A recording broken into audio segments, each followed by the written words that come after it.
Yohani umwe wo muri babandi 12 arabarira Yezu ati: Mwigisha, twabonye umuntu yirukana amashetani ku izina ryawe, turaheza dushaka kubimubuza kuko atagendana natwe. Yezu nawe aramwishyura ati: ntimube mukimubuza, kuko ata muntu ashobora gukora igitangaro ku izina ryanje hanyuma ngo ashoke amvuga nabi. Utadukeba aba ari uwacu. Dushimagize iyi nkuru nziza ya Kristo.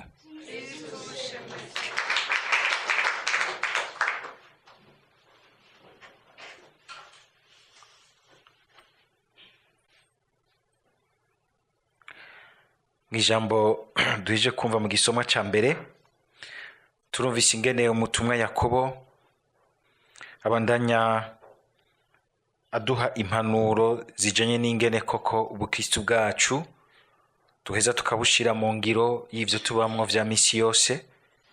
Uyu munsi tukumva atumbereza ijambo cane cane ku banyavyashara, abanyemari, abadandaji, abo bose bakora barondera inyungu kandi y'amafaranga iboneka.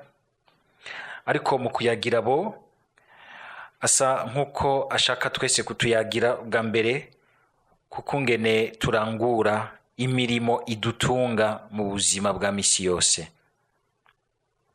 Mwumvise ingene agira ati, agaruka akavuga atumbereye ukungene bene abo biyumvira, aho bagira bati uyu munsi canke ejo tuzoja mu gisagara kinaka, tuzomarayo umwaka, tudandaze turonke inyungu. Muga agaca ababwira ati muga ntibamuzi yuko ejo muzoba muriho. Umunsi w'ejo wamara ibanga ry'Imana. Turapanga mugabo ugasanga ubuzima nabwo bwadupangiye ibindi. Nta wemeza yuko ejo azoba ariho.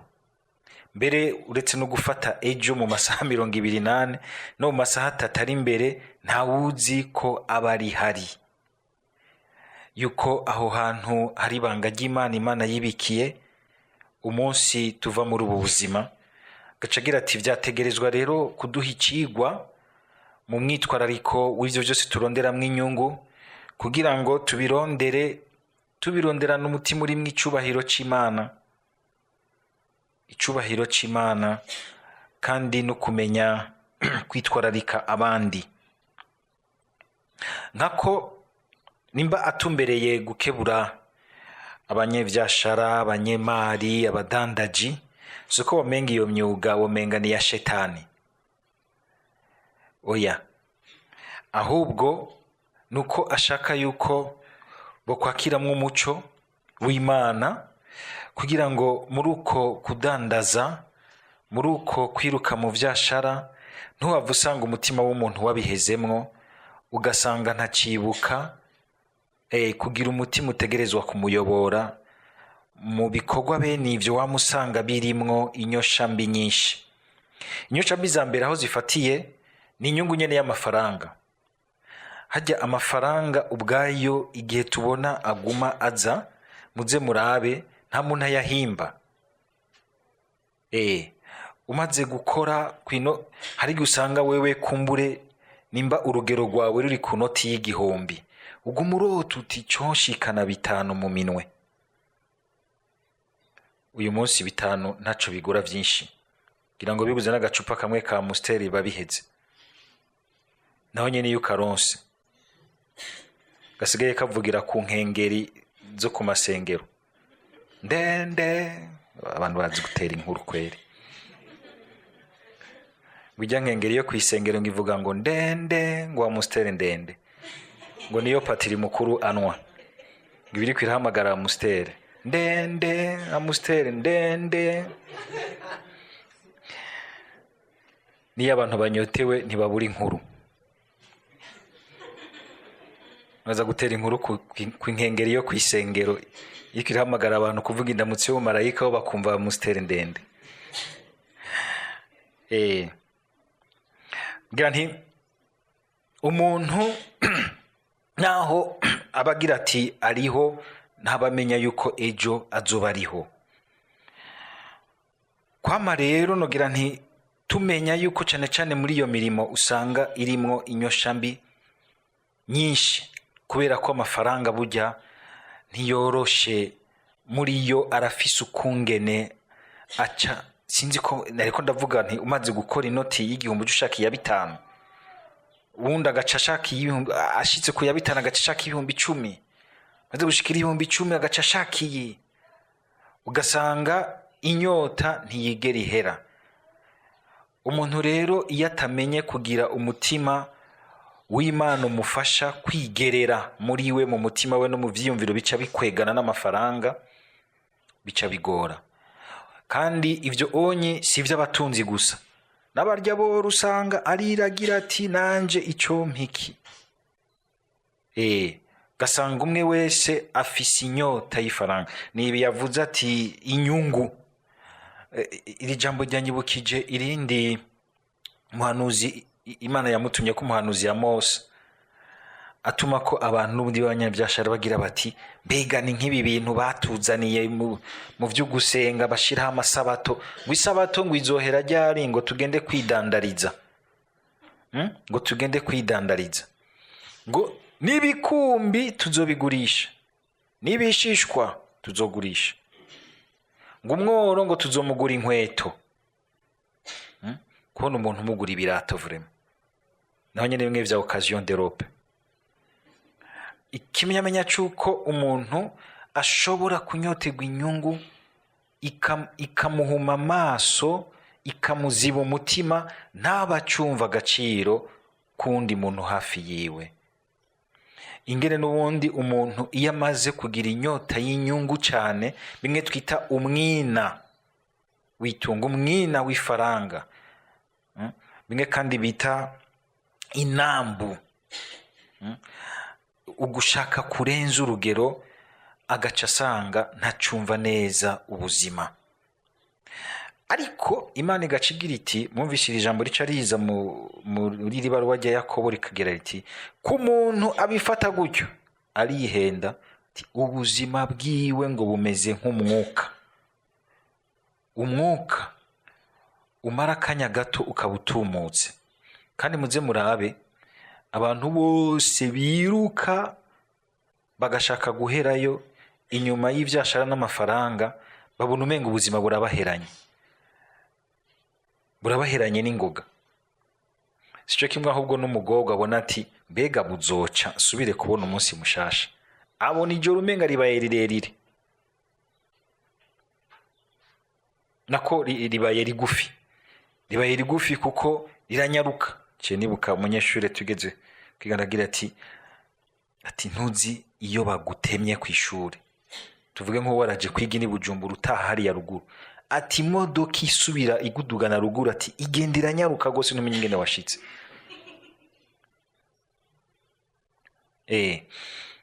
Umuntu nawe ahahamiye cyane ikintu, abona umenga umwanya uratevye kandi umenga uranyaruka gose, uri kuranyaruka gose, ico bita le temps psychologique.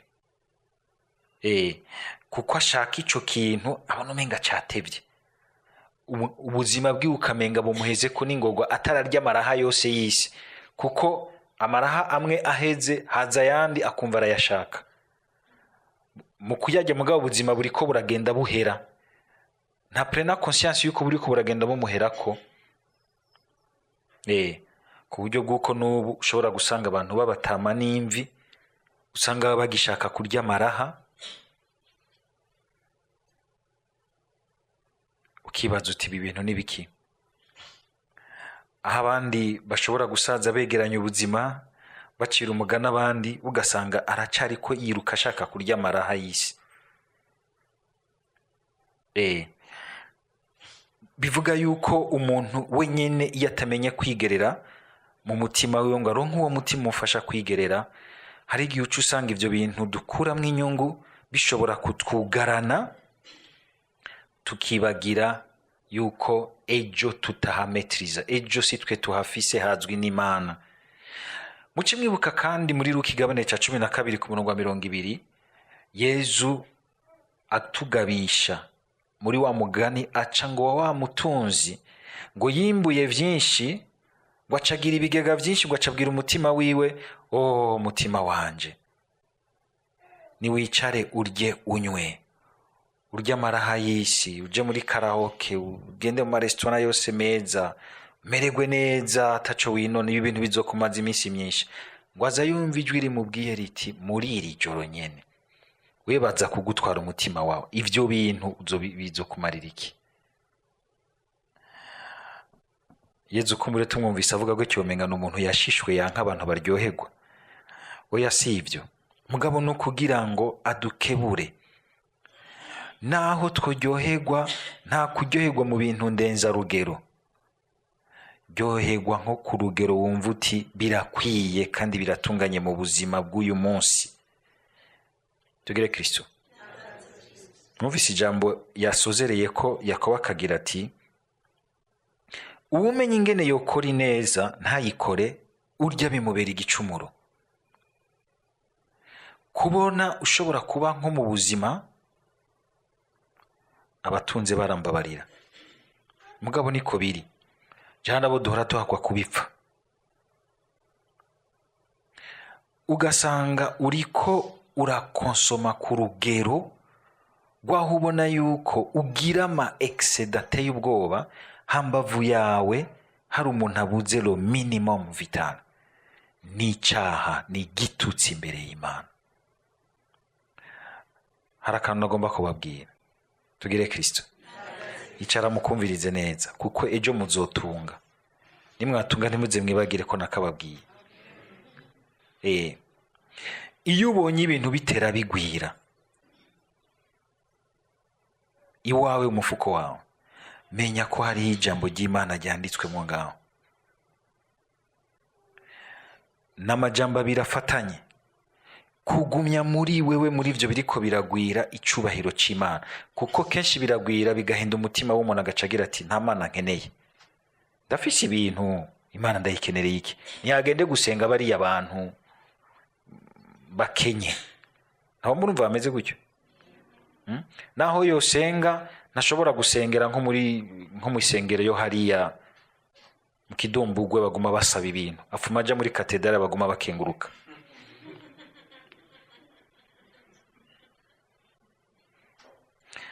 Agaca abona yuko umenga vyose aravyimarira, agaca babugabo bwigabo, mugabo ejo ntahazi, ejo ntahafise, ejo hazwi n'ibanga ry'Imana gusa. Ubwa kabiri, ugiye uraronka ibintu kugira ngo n'ubundi ntibikuzibe umutima, menya kuraba ubuzima hafi yawe buguhamagara, bugukeneye. Umuntu atamenya gusangira n'abandi nta kanyamuneza kigera gatahiwe, nukuri kose. Utamenya gusangira n'abandi, kandi si ugusangira gusa nabajya musanganywe canke munganya, cane cane kwibuka ubuzima bukwereka, ineza ikwereka iti uriya muntu aragukeneye, aragukenye, kandi urafise ingene wa mutabara.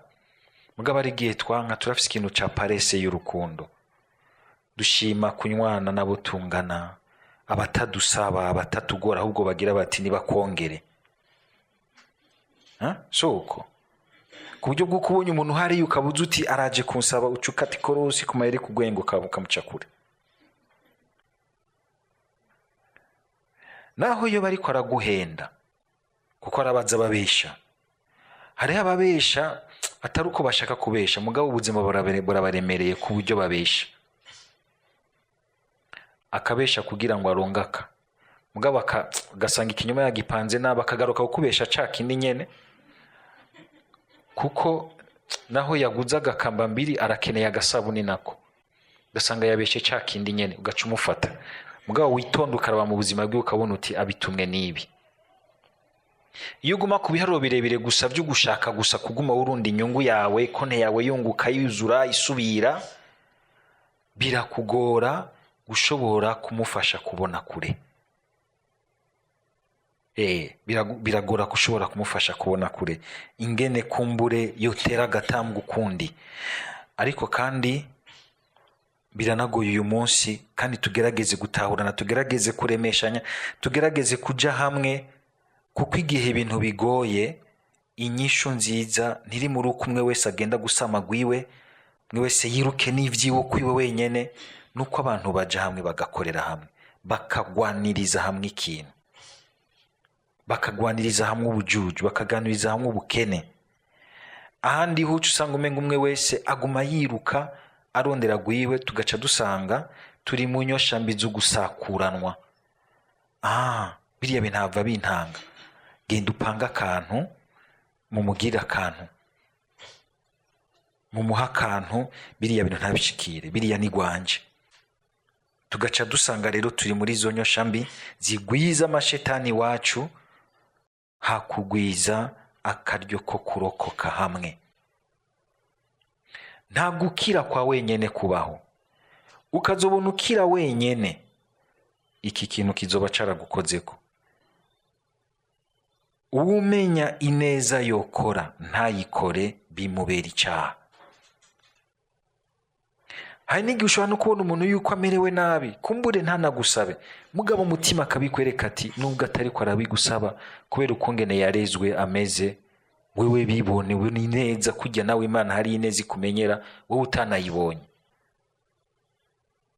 Urukundo nico. Yakobo rero akagomba kudukebura akagira ati twitonde. Kujya niko ndababwira rero, ibintu ntivyaguma vyunguka mu mufuki wawe. Gerageza kugumya icubahiro c'Imana, kandi gerageza kumva ubuzima hafi yawe, umenye gusangira n'abandi. Uzoba uri kuragwiza ibintu mu bihe vy'umwijima, mu bihe bigoye, bizokugwanira bikakuvugira neza imbere y'Imana. Ikindi naco nuko kandi ku bantu b'abanyavyeshara bo kwama nkuko nyene Yakobo abivuze, basaba uwo mutima wo kugumya icubahiro c'Imana. Ko kutagumya icubahiro c'Imana birashobora kudutuma ibintu biturimwo tuca tubihindura ibigirwamana. Impera y'ibigirwamana nayo ni yuko atanyishu bishobora kuguha ya nyishu ikomeye ku kibazo c'ubuzima bw'umuntu. Ikibazo ca mbere c'ubuzima bw'umuntu no kubaho, no guhoraho. Tujabuke gatonya mu nkuru nziza, turumvise ngene Yezu naho ariko aragerageza kubandanya cyorora, arera, agorora umutima w'abigishwa biwe. Mu minsi yeze murazi yuko ariko arabakebura agira ati reka kunyinyanira ibintu vy'ibibanza, mukaba mushaka ibibanza naho ifatira ikibanza c'umusuku. Uzoba uri kuraba umuntu ahambaye, umuntu akorera abandi, agirira neza abandi. Mugabo urumva yuko ako kantu k'urunturuntu, kubwishime n'ubwibone, kugukwegera ibintu vyose iwabo, kagatima twese twamana, jewe nabi wanje, n'umugwi wanje, n'ubwoko bwanje, n'umugambwe wanje, utwi wanje, ntigahera. Yohana ati twabonye umuntu yirukana amashetani ku izina ryawe, ntari kumwe natwe, umugwi wacu, babantu bacu, umugwi wacu, idini yacu.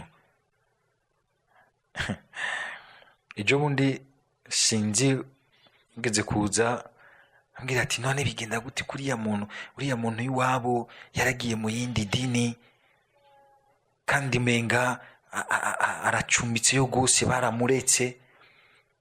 None warabajije neza, akiri mu idini yacu ataraja hariya yarameze gute?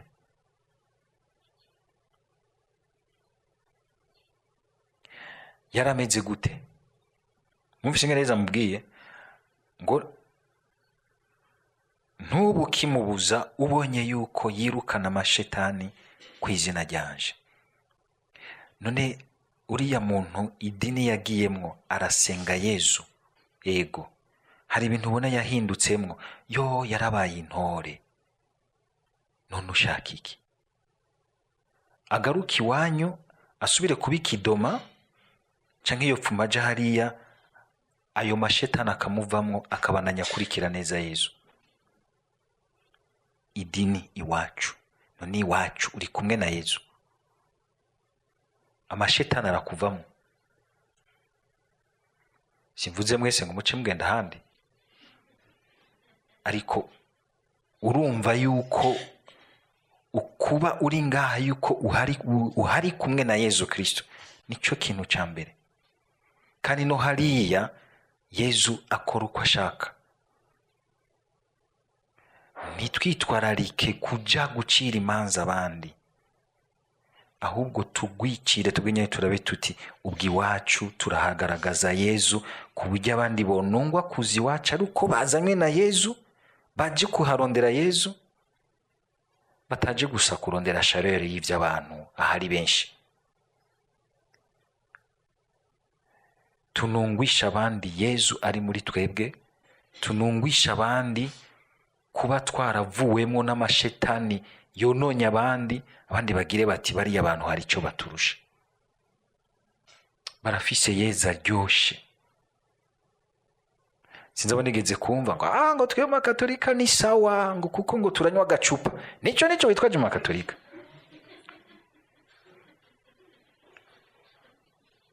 Hakwitwaza yuko yoba agaragaramwo Yesu aryowe nuko ahanywa icupa kandi akaboregwaga. Turatanga ukutariko ishusho y'umuryango mwiza wa Yesu, y'umuryango mwiza wa Yesu. Iyo tuvuze ekleziya yagenewe bose kandi y'abatumwa, nuko ari ekleziya itegerezwa guserura ishusho ya Yesu, kuko Yesu niwe yabambwe ashanje amaboko kugira ngo ntihagire n'umwe ahabura ikibanza. Nta kintu gihora kimbabaza nk'igihe nshobora gusanga narafashije nk'umuntu kugira ngo yumve neza urukundo rwa Yesu, kandi akazi igihe akagwumva namurungika mu muryango w'abakristo wabo, bagaca batangura kumufata nabi, agahereza guca agenda ahandi, kuko yabuze umuryango urimwo koko Yesu abandanirizamwo gukuriramwo muri Yesu. Kandi ukabona uti none nzomurungika mu muryango uwuhe w'abantu abahe, gasanga muri milieu de vie yiwe harabuze abantu b'abakristo bagaragaramwo igihagararo cyiza ca Yesu, gishobora gufasha abantu bose barondera Yesu, barondera gukira ibintu byose by'imitima mibi bibahanze aho hanze. Imibano yacu, ubutumwa bwacu bucika umuryango wa Yesu, ku buryo bw'uko mbere n'abandi bakeneye kubona Yesu bomenya aho bamusanga. Ntitwitwararike kuja gucira imanza abandi hariya tutaravye yuko iwacu twahasukuye, habayeho Yesu Kristo, twahirukanye amashetani abuza abantu gutunganirwa muri Yesu Kristo. Amen. Amen.